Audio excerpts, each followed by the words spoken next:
तो last part में Goku के ऊपर दोबारा से उस एनर्जी ने कंट्रोल पा लिया था और वो वेजिटा को ख़त्म ही करने वाला था, लेकिन गोहान उसको बचा लेता है। वहीं अर्थ पे जो फ्रीज़ा अपने आप को सेंस का दोस्त बता रहा था, उसने ब्रोली के ऊपर अटैक कर दिया था, लेकिन Broly super Sen celestial form में ट्रांसफॉर्म होकर के फ्रीज़ा को रोक लेता है। अब उसके आगे, लेकिन उससे पहले तुम वीडियो को लाइक करो, और अगर तुम्हें ऐसे ही मांगा सुनने पसंद है तो चैनल को भी सब्सक्राइब कर देना, ताकि आगे आने वाली वीडियोस तुम्हें सबसे पहले मिल सकें। खैर, तो गोहान वजीटा से कहता है कि वजीटा, हमारे पास ज़्यादा समय नहीं बचा है। मैं मानता हूँ कि तुम बहुत बुरी तरीके से इंजर्ड हो, लेकिन तुम्हें जो मैंने काम दिया है वो करना ही पड़ेगा। वजीटा कहता है हाँ, मैं अपनी तरफ से पूरे एफर्ट लगाऊंगा और वो काम करके ही रहूँगा। गोहान वजीटा को लेकर के पहुँचता है टाइम वीवर के पास में। टाइम वीवर कहती है, आखिर ये किसको ले आए तुम गोहान? तो गोहान बताता है कि ये एक मॉर्टल है।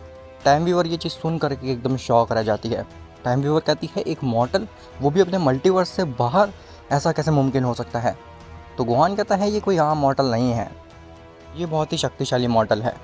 टाइम वीवर कहती है, लेकिन वो सब तो ठीक है, आखिर तुम इसको यहाँ पे ले करके क्यों आए हो? इसका यहाँ पे क्या काम है टाइमलाइंस के पास में? तो गोहान कहता है कि वजीटा, ये जो एनर्जी आ रही है टाइमलाइन ट्री से, तुम्हें उस एनर्जी को डिस्ट्रॉय करना है। टाइम वीवर के पसीने छूट जाते हैं। टाइम वीवर कहती है, जी तुम क्या कह रहे हो गोहान? अगर ये ऐसा कर देगा तो फिर हमारी टाइमलाइन इस टाइमलाइन ट्री से अलग हो जाएगी, जिसके बाद हमारी टाइमलाइन एक वर्नरेबल पोजीशन में आ जाएगी, जहाँ पे कोई भी टाइमलाइन से आकर के हमारे ऊपर हमला कर सकता है। तो गोहान कहता है, देखो टाइम वीवर, हमारे पास इसके अलावा और कोई भी बेटर ऑप्शन नहीं है। अगर हमने इस एनर्जी को नहीं रोका तो गोकू कभी भी अपने ऊपर कंट्रोल नहीं पा पाएंगे। और तुम टेंशन ले रही हो उन एनिमीज़ की जो कि हमारे टाइमलाइन में आ सकते हैं, रैदर देन कि तुम टेंशन लो फादर की, जो कि करंटली इस एग्जिस्टेंस के सबसे स्ट्रॉन्गेस्ट बीइंग है। टाइम वीवर, हमारे पास ज़्यादा समय नहीं है, यही सबसे सेफ रास्ता है जो कि हम अपना सकते हैं। उसके बाद अगर हमारे टाइमलाइन में कोई और टाइमलाइन से बीइंग अटैक करता है तो उसे मैं संभाल लूँगा, तुम उसकी चिंता बिल्कुल मत करो। वजीटा, मुझे पूरा विश्वास है तुम्हारे ऊपर, तुम डेफिनेटली इस एनर्जी को रोक लोगे। वजीटा कहता है, लेकिन मैं तो गोकू को नहीं हरा पाया था, मैं इस एनर्जी को कैसे रोक पाऊँगा? गोहान कहता है, तुम ही हमारी आखिरी उम्मीद बचे हो वजीटा, मैं यहाँ पे नहीं रुक सकता, मेरे को फादर के पास जाना होगा। टाइम वीवर कहती है, आखिर ऐसा क्यों? तुम्हें भी इसी मॉडल की मदद करनी चाहिए, ये अकेले इस एनर्जी को कैसे हैंडल कर पाएगा? तो गोहान कहता है कि मुझे फादर को रोकना होगा। अगर वजीटा इस एनर्जी को रोकेगा तो डेफिनेटली वो एनर्जी फादर के ऊपर दोबारा से कंट्रोल पाएगी और वो कुछ भी करेगी अपने आप को बचाने के लिए। इसीलिए मुझे फादर को थोड़े समय के लिए बचा करके रखना होगा, कहीं वो कुछ गलत ना कर दें। ऐसा बोल करके गोहान वहाँ से चला जाता है। तभी वो ट्री, टाइमलाइन ट्री से ऑरा निकल के आता है दोबारा से, और वो कहता है, ओ, तो गोहान ने एक मॉर्टल को ये ज़िम्मा दिया है कि तुम मुझे इस टाइमलाइन से अलग करोगे। मानना पड़ेगा, तुम लोगों के अंदर हिम्मत तो बहुत सारी है, लेकिन तुम्हारी ये हिम्मत किसी भी काम की नहीं है। आखिर एक मॉर्टल कैसे ही लड़ सकता है मुझसे? वजीटा कहता है, मुझे मरना पड़े तो भी मैं तुम्हें रोक करके ही रहूँगा, फिर चाहे जो भी हो जाए। ऐसा बोल करके वजीटा अपने इटर्नल फॉर्म में ट्रांसफॉर्म होता है।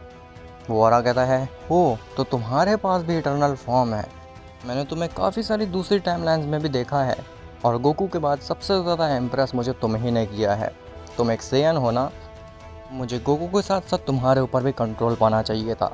वजीटा कहता है, बस बहुत कर ली तुमने बकवास, अब मुझसे लड़ाई करो।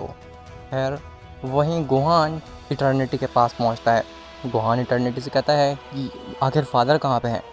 तो इटर्निटी कहता है, आखिर तुम्हें उससे क्या काम है, वो तो आराम कर रहा है। तो गोहान कहता है कि मुझे उन्हें रोकना है। इटर्निटी कहता है कि क्या करने से तुम्हें उसे रोकना है, वो तो शांति से आराम कर रहा है। तो गोहान कहता है कि मैंने वजीटा को एक काम दिया है। वजीटा उस टाइमलाइन ट्री से उस एनर्जी को कट आउट कर रहा है जो कि फादर के ऊपर कंट्रोल पा रही है, और मुझे लगता है कि जब तक वजीटा वो चीज़ नहीं करता तब तक वो एनर्जी पूरी कोशिश करेगी कि वो फादर के ऊपर कंट्रोल पा करके वजीटा को रोकने की कोशिश करे, और मुझे ऐसा करने से उन्हें रोकना होगा। इटर्निटी कहता है, अगर ऐसी बात है गोहान, तो फिर मैं भी तुम्हारे साथ चलता हूँ, क्योंकि तुम अकेले ही उससे नहीं रोक पाओगे गोकू को। जिसके बाद इटर्निटी और गोहान पहुँचते हैं सीधे गोकू के पास में। जैसे ही वो दोनों गोकू के पास में पहुँचते हैं तो वो देखते हैं कि गोकू आराम नहीं कर रहा, वो सीधा खड़ा है और वो एक स्माइल दे रहा है गोहान की तरफ देख करके, जो कि देख करके गोहान और इटर्निटी दोनों क्रीप आउट हो जाते हैं। गोकू कहता है, ओह तो तुम लोग आखिर आ ही गए। वेल गोहान, मानना पड़ेगा तुम्हारे पास दिमाग तो काफ़ी ज़्यादा है। तुम रोकने की काफ़ी कोशिश कर रहे हो मुझे, लेकिन तुम मुझे कितनी देर तक यहाँ पे रोक पाओगे? 10 सेकंड, 5 सेकंड? वेल ऑनेस्टली बताऊँ तो मैं तुम्हें एक चुटकी में ख़त्म कर सकता हूँ, लेकिन गोकू के ही शरीर में रह कर के उसी के बेटे को तड़पा के मारने में एक अलग ही मज़ा आएगा। इसीलिए गोहान, मैं तुम्हें पूरा मौका दूंगा मेरे से फाइट करने का। आखिर मैं भी तो देखूं कि आखिर एक इटर्नल बीइंग का बेटा कितना ज़्यादा शक्तिशाली है। इटर्निटी गोहान के सामने आता है और वो कहता है कि जब तक मैं हूँ तब तक तुम गोहान को छू भी नहीं सकते हो। अगर तुम्हें गोहान से फाइट करना है तो उससे पहले तुम्हें मुझसे निपटना होगा। गोकू अपना हाथ इटर्निटी के तरफ बढ़ाता है और एक ही की ब्लास्ट में वो इटर्निटी को वहाँ से अलग डिमेंशन में ही भेज देता है। और ये चीज़ देख करके गोहान खुद ही शौक रह जाता है। गोहान कहता है, ये क्या शक्ति है इनके पास? इन्होंने केवल एक ही की ब्लास्ट से इटर्निटी को यहाँ से गायब ही कर दिया। नहीं, ऐसा नहीं हो सकता। जब तक वजीटा उस एनर्जी को कट आउट नहीं करता मुझे इन्हें रोक के रखना होगा। गोकू कहता है, तुम क्या सोच रहे हो गोहान?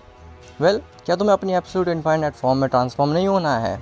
खैर, वहीं वजीटा अपनी इटर्नल फॉर्म में ट्रांसफॉर्म होकर के उस ऑरे के ऊपर अटैक मारता है, लेकिन वजीटा का वो पंच ऑरे के आर पार निकल जाता है।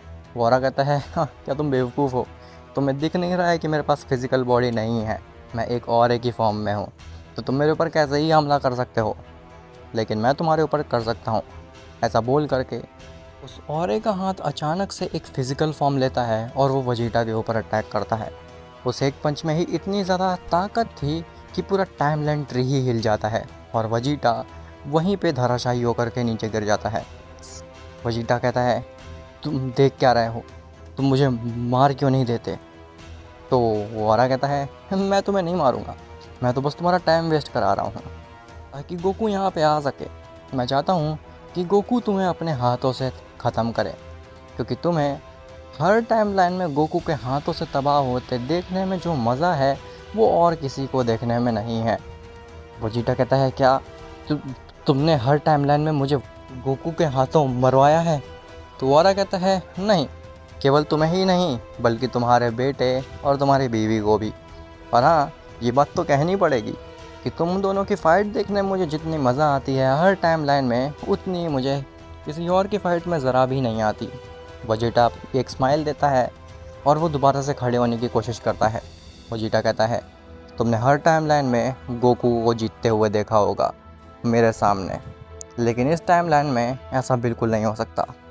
तुम कितनी ही कोशिश क्यों ना कर लो या फिर वो गोकू कितनी ही कोशिश क्यों ना कर ले, मेरे सामने वो इस टाइमलाइन में तो नहीं जीत सकता।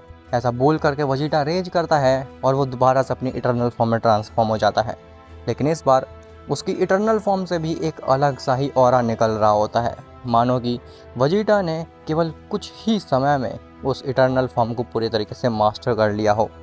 वो ऑरा कहता है, नामुमकिन, तुम ऐसा कैसे कर सकते हो? एक मॉर्टल बियॉन्ड गॉड्स कैसे जा सकता है? ऐसा नहीं हो सकता है, तुम ऐसा नहीं कर सकते हो। वजीटा मुस्कुराता है और कहता है कि तुम एक ऑरा हो ना, तुम्हारे पास फिज़िकल बॉडी नहीं है ना, और मैं तुम्हें तबाह नहीं कर सकता हूँ, लेकिन कैसा हो अगर मैं तुम्हें मजबूर कर दूँ तुम्हारी फिज़िकल बॉडी में आने के लिए? तो वो ऑरा कहता है, आखिर तुम्हारा मतलब क्या है? तुम करना क्या चाहते हो मेरे साथ? तभी जो वजीटा की बॉडी से जो ऑरा निकल रहा था, वजीटा उस ऑरे की मदद से अपनी एक ऑरे वाली बॉडी क्रिएट करता है, जो कि काफ़ी ज़्यादा शक्तिशाली और बड़ी नज़र आ रही होती है देखने में। खैर, वहीं गोकू और गोहान के बीच में गोहान अपनी एब्सोल्यूट इनफाइनाइट फॉर्म में ट्रांसफॉर्म हो जाता है। गोहान कहता है, फादर, आपको यही फॉर्म देखनी थी ना, तो अब मैं आपको दिखाता हूँ कि मेरी एब्सोल्यूट इनफाइनाइट फॉर्म कितनी ज़्यादा शक्तिशाली है। गोहान इतना बोल ही रहा होता है, तभी गोकू अचानक से उसकी आंखों के सामने से गायब हो जाता है। गोहान के कानों में एक आवाज़ गूंजती है कि क्या हुआ गोहान, तुम्हारे पास तो एब्सोल्यूट इनफाइनाइट स्पीड है ना, तुम मुझे देख नहीं पा रहे हो? गोहान को ऐसा लग रहा होता है कि मानो वो आवाज़ चारों तरफ से आ रही है, वो समझ ही नहीं पा रहा है आखिर ये आवाज़ आ कहाँ से रही है। गोहान की सेंस करने की भी कोशिश करता है गोकू की, लेकिन वो ये भी नहीं कर पाता। गोहान सोचता है, ये कैसी स्पीड है फादर के पास में, आखिर मैं इसको कैसे रोक सकता हूँ? तभी अचानक से गोहान के ऊपर एक पंच आता है और जिससे कि गोहान बिल्कुल भी नहीं बच पाता, उसके लिए गोहान रेडी भी नहीं होता। वो पंच इतना ज़्यादा पावरफुल था कि गोहान अपनी एब्सोल्यूट इनफाइनाइट फॉर्म को लूज़ कर देता है और वहीं पे बेहोश हो जाता है। गोकू कहता है, मैंने क्या कहा था कि तुम मेरे चुटके बजाते ही ख़त्म हो जाओगे, तुम लोग मेरे सामने कुछ भी नहीं हो। यार, मेरा मन तो बहुत कर रहा है गोहान तुम्हें ख़त्म करने का, लेकिन मुझे यहाँ से जाना होगा, उस वजीटा को रोकना होगा। मैं सेंस कर पा रहा हूँ कि वो कितनी बड़ी प्रॉब्लम क्रिएट कर रहा है उस टाइमलाइन ट्री के लिए। ऐसा बोल करके गोकू वहाँ से गायब हो जाता है। खैर, वजीटा अपने ऑरे वाली फॉर्म की मदद से उस ऑरे को बहुत ही बुरी तरीके से बीट करने लगता है। वजीटा का ऑरा इतना ज़्यादा पॉजिटिव और स्ट्रॉन्ग होता है कि उसके सामने वो टाइमलाइन ट्री वाला ऑरा कुछ भी नहीं होता है। वो ऑरा कहता है, ये ऐसा नहीं हो सकता, तुम ऐसा कैसे कर सकते हो, तुम एक मॉर्टल हो, मैं ऐसा नहीं होने दे सकता। तुम मेरी इस एनर्जी को कैसे हरा सकते हो? आज तक कोई भी बींग ऐसा पैदा नहीं हुआ किसी भी टाइमलाइन में जो कि मुझे हरा पाया हो। तुम ऐसा कैसे कर सकते हो? नहीं, मैं ऐसा नहीं मान सकता। तभी वहाँ पे गोकू भी आ जाता है। गोकू कहता है, ओ, तो यहाँ पे तो ये मॉर्टल एक अलग ही लेवल पे जा चुका है। वजीटा, तुम ये क्या कर रहे हो? तुम्हारी जुर्रत भी कैसे हुई इस टाइमलाइन ट्री को इतना हार्म करने की और मेरे ऑरे को इतना ज़्यादा परेशान करने की? खैर, अब मैं यहाँ पे आ चुका हूँ, तो तुम क्या, तुम्हारा ये ऑरा भी किसी काम का नहीं है। ऐसा बोल करके गोकू अटैक कर देता है वजीटा के ऊपर पीछे से, लेकिन उसके अटैक के बीच में टाइम वीवर आ जाती है और टाइम वीवर वहीं पे इरेज हो जाती है ऑन द स्पॉट। तभी वजीटा इस मौके का फ़ायदा उठा करके अपने ऑरे की मदद से उस टाइमलाइन ट्री वाले ऑरे को एकदम डिस्ट्रॉय कर देता है, जिसके बाद वो जो टाइमलाइन ट्री होता है वो अपने आप डिसअपियर हो जाता है और एक बहुत ही बड़ा सा एक्सप्लोजन क्रिएट होता है। उस एक्सप्लोजन की वजह से वजीटा और गोकू काफ़ी दूर जा कर के गिरते हैं। जैसे ही उनकी आंखें खुलती हैं तो गोकू एकदम ठीक हो चुका था और वजीटा जब देखता है तो उसके सामने केवल एक टाइमलाइन थी। टाइमलाइन की सीधी रेखा थी, उसके सामने कोई भी ट्री नहीं था। गोकू कहता है, आखिर ये क्या हो रहा है मेरे साथ? मुझे कुछ समझ ही नहीं आ रहा है। जहाँ भी मैं अपनी याददाश्त खोता हूँ मैं पाता हूँ कि मेरे सामने सामने केओस क्रिएट हुआ पड़ा है। खैर, अब क्या यहाँ पे खतरा टल चुका है? क्या टाइमलाइन सही हो चुकी है और टाइम वीवर के मरने की वजह से क्या कोई प्रॉब्लम तो नहीं क्रिएट होएगी? अब हो सकता है तुम लोग सोच रहे हो कि आखिर वजीटा कैसे उस इटर्नल लेवल पे चढ़ा गया और वो कैसे हरा सकता है उस ऑरे को जबकि वो इतनी ज़्यादा पावरफुल थी। वेल, देखो, अब मेरे को जो ऑडियंस देखती है ना वो वजीटा फैंस भी हैं और गोकू फैंस भी हैं, इसीलिए मुझे वजीटा और गोकू को बैलेंस करके रखना पड़ता है ताकि गोकू कहीं भी ज़्यादा ओवर पावर ना लग जाए जिससे कि वजीटा फैंस को बुरा लगे, या फिर वजीटा कभी ओवर पावर्ड ना बन जाए जिससे कि गोकू फैंस को बुरा लगे। इसीलिए मैं एक बैलेंस क्रिएट करके चलता हूँ।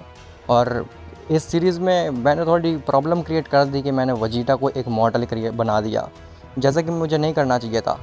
लेकिन मैं उम्मीद करता हूँ सभी गोकू फैंस से कि वो वजीटा फैंस की फीलिंग को समझेंगे और ये भी समझेंगे कि मैंने वजीटा को आखिर इतना ज़्यादा पावरफुल कैसे दिखा दिया जबकि वो एक मॉडल है। खैर, मिलते हैं तुमसे नेक्स्ट पार्ट में, तब तक के लिए बाय बाय।